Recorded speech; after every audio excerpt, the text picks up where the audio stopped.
Today on The Joy of Editing, I'm pulling out Topaz Studio 2, my creative toolbox. This is episode number 61. I'll be doing a painterly image of a Bengal cat. Stay tuned. Hello everyone and welcome to The Joy of Editing with Dave Kelly. Today I'm pulling out Topaz Studio 2 again, which I like to refer to as my creative toolbox. Today we'll be doing an image of this Bengal cat. I'll turn this photograph into a painterly type image. The image I'll be working on today is a stock image that I got from Pixabay. I'll leave a download link in the description below this video in case you want to try this edit out for yourself. I'm also providing PDF notes that you can download. Again, you could go to the description below this video, open up that description, click on more, and there you'll find a Dropbox link where you can download these PDF notes, which will have all the settings that I used in this tutorial. Let's go ahead and dive right in. Now, this is the way the image looks when you download it from Pixabay. I did a bit of a crop on it, and it now looks like this. And you'll also notice over here these little light edges here. Basically what I did was, after I cropped the image, I used the Photoshop remove tool and just like cleaned up these edges a little bit, got rid of some of these little lighter areas on here, and I just did it with the remove tool is all I did there. But that's up to you if you want to do that or not. And then I duplicated the background layer, and to do that, when you're on the background layer, just do a Command or Control J, and that duplicates the background layer. And now we're ready to send this into Topaz Studio 2. In case you're wondering why I duplicate the background layer, that's because I like to send the duplicate image into Topaz Studio 2, and then sometimes when it comes back in, sometimes I'll use a different blend mode, or else I may pull back on the opacity a little bit just to blend some of the original image in. Plus, I feel it's a good practice to never work on the original image, just to protect it. Now, at this point, we could go ahead and launch Topaz Studio 2. If you come up here to Filter, you'll find Topaz Studio 2 in your list of filters, so just click on Topaz Studio 2 and it will launch.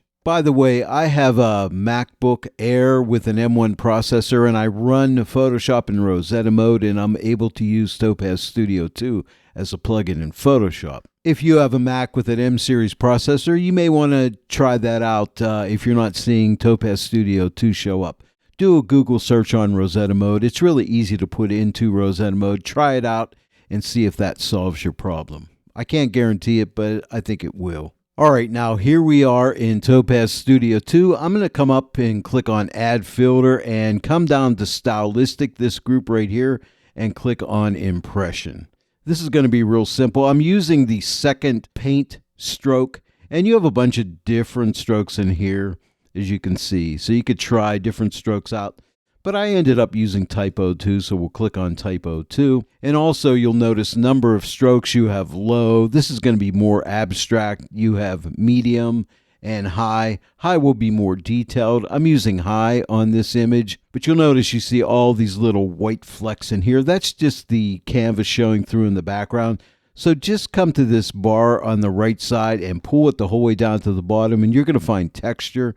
Click on texture and open up this texture group, and inside of here you'll find different textures and so on, but you'll also find background type solid, which is what we're on now, or original, and you'll notice the background color is white. That's why you see these little white flecks showing through on here.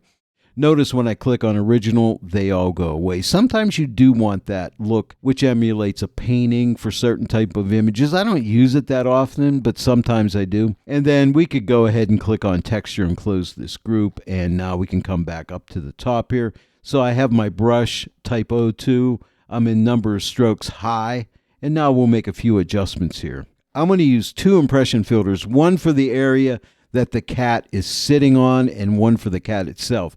So I'll start out with this area first. I'll start out with brush size. So I'm going to start to drag this to the right. And notice how the brush changes. You see that? And we get this painterly look. And again, I'm only looking at this area down here.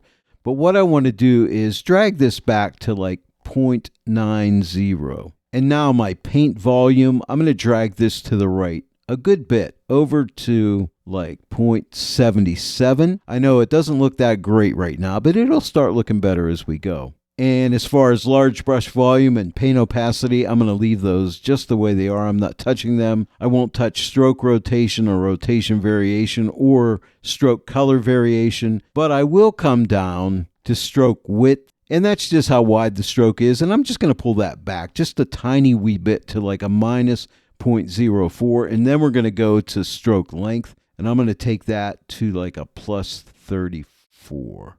So that's how long the strokes will be. And then I'm going to go to smudge. And this is going to smooth this area all out. So let me take the smudge and I'm going to drag it to the right. You notice as I keep dragging it here, see how nice and smooth that gets? I don't want to go that smooth, but I want to go to like 42. And then next up, I'll do some masking on this impression filter. So we'll click this button right here. We'll enter the masking mode. The masking in Topaz Studio 2 is really good. I'm going to click on this brush tool, but we have a bunch of different tools in here. But we're going to use the brush right now. So I'll click on brush. And right now, you'll notice we have transparency. So right now, it's set for black. But you can drag this slider and change it to different tones of gray the whole way up to white to reveal all. But what I want to do is keep it solid black, because what I want to do is erase the effect off of the cat. And then we have a radius size. We can adjust the size of the radius here. And then we can adjust the softness of the brush. And we have edge aware. This is where this really shines, this edge aware technology. But what I want to do is just kind of paint it right off of the cat. I'm not going to be too accurate here, but I want to just get it off this cat, just like so. Just paint this all off. And you notice we see a red overlay here. So just like that, and you'll notice it's gone from the cat. The next thing I want to do is work on the entire contrast of the image. So let me click Add Filter. And one of my favorite filters in here is Precision Contrast. So I'll click on that. But the beautiful thing about this is we can adjust contrast in just micro areas of the image. Like think of sharpness. We can sharpen this image up with micro. Low areas of contrast, medium, and high. And I'll only be working with these 4 sliders here. I'm going to start out with the micro, and I'm going to pull this to the right, and notice what happens to the image. You see that? See how it tends to sharpen all up? And I want to take it to like a 48 right there. So that's micro. Now we're going to go with low. These are low areas of contrast. I'm going to drag this over to like 41 right there. And then medium, we're going to drag this to the right to like a 0.47.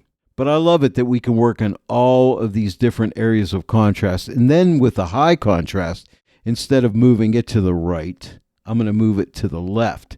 And we'll reduce the contrast in the high areas of contrast. And I'll just take this back to like a minus 14. And then if you click the eye here, here's the before and here's the after. But I like what's happening down in here and also on the cat. This is going to help out on the cat as well. And next I want to add some painterly effect to the cat. So we're going to click Add Filter and add another impression filter. And I'm going to use that Typo 2 again. And again, I'm going to come down to texture, click on texture, and we're going to change that to original. And now we're going to slide back up. I'll change my number of strokes to high. And now I want to just increase the brush size a little bit to right here, 0.78. And that's all I really want to do, but I want to do some masking now. So let's click on this masking button right here. And this time I want to invert. Right now I have a reveal all. So if you click the 3 dots right here, we can invert this to hide everything I've just done. And now I'll click on my brush tool button. This time I'll drag the transparency over the whole way to the right. That way I'll have a white brush. And now we'll just paint the effect on the cat. And I think my brush size is okay right here. So I'm just going to start to paint on this cat like this. And I love the red overlay. I'm going to stay away from the whiskers because I want those to stay nice and detailed, just like so. And there we go. I like that. This area up here I don't really like, but I'll take care of that later. I think I'll do that in Photoshop with the remove tool. Now, the next thing I'm going to do is add some contrast to the cat using the Precision Contrast filter. I'll use a new Precision Contrast filter, but I could go ahead and copy this mask by clicking the 3 dots and clicking copy, because I'll use that same mask And now we'll come back up to add filter, click on add filter, and click on precision contrast. And I'll start out with micro. I'm going to move this to the right, and this will bring some detail out. You see as I pull that over, I don't want too much. I'm going to take it to like a 0.34, 0.35. Right there is good. Now we're going to work on low. I just want to add a little bit of low to like a 0.28. Now we'll go to medium and just a tiny bit of medium to like a 0.15. And now I'll add a little bit of high. I'm going to move this to the right to like a 0.37 right there. I only want this on the cat, so I'll click on the mask button. And remember, I did copy the mask, so we can click the three dots and click paste. And now it's only on the cat. So what I think I want to do is give it a little more saturation. So if we click on precision contrast, you'll notice we do have a color section here. We also have a lighting section where you can adjust shadows, midtones, and highlights. I'm not going to mess with those right now, but I do want to add some color here. So let me take the saturation slider and I'll drag it to the right. You see how I can add some saturation there? I don't want to go too crazy here. I want to come to like a 50 right there. And I think that looks really nice. Now, just one more filter. Let's come up here to add filter. And I want to come to an AI remix. This is a really cool filter. Let's click on it. And you'll say, Dave, you just destroyed it. And you're right, I did destroy it. But you could go through and click different ones of these. And basically what it does is it uses like AI to turn your image into a style of different types of art. But I'm going to use this one right here, Ashen Wave. So let's click on that. And again, you're saying, Dave, why? Well, here's what I'm going to do. I do a lot of experimenting when I'm inside of Topaz Studio 2. But what I did here was I tried some different blend modes. And I liked the multiply blend mode. You see that? So I'm going to click multiply.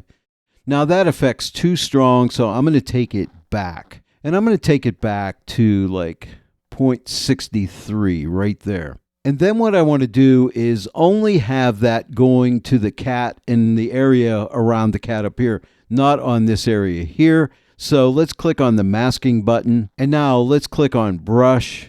And I'm going to use a black brush. It's automatically defaults at a black brush, transparency the whole way to the left. And all I want to do is, I'll make my brush a little bit larger by adjusting the radius slider to the right. And what I want to do is just paint it off this entire area down in here. And again, that red overlay really helps out to let you see where you're painting. And I'll just paint it all off.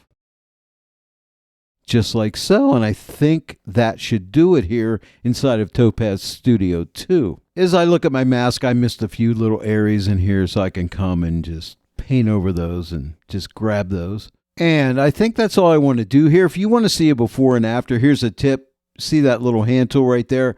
Outside of the image here, because you can see I still have my brush tool. If I click outside of the image in this area, left click and hold down, we can see there's my original before.